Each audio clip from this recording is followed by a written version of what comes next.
zo rage miki hanya na kina tafiya ga rana. Ni na ce ka rage min hanya ne? A gani ne wannan ranar da yake kwallawa kai zafi da miki kai garan da rage. Katon ƙauye yayi agogo. To bari ka ji in gaya maka Hashim. Ba ka da arzikin da zaka ce zaka rage min hanya. Ikon Allah. Dan adam ce. Dan wahala kawai. Kalle shi kamar gaske. Kin ce bai ɗan wahala. Da ɗan wahala da ta wuce ki ne.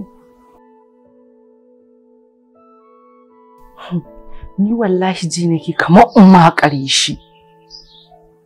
Ki ci gaba da haƙuri har mu kammala wannan jihadin. Shikenan, ni bara in tafi sai mun yi waya.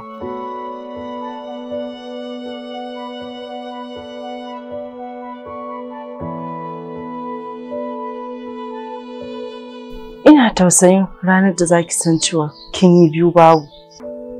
Na daina barin ki zo gidan nan kina cutar da ni ko kina so ki kashe min aure ya isa ka ki fitar min daga cikin gida.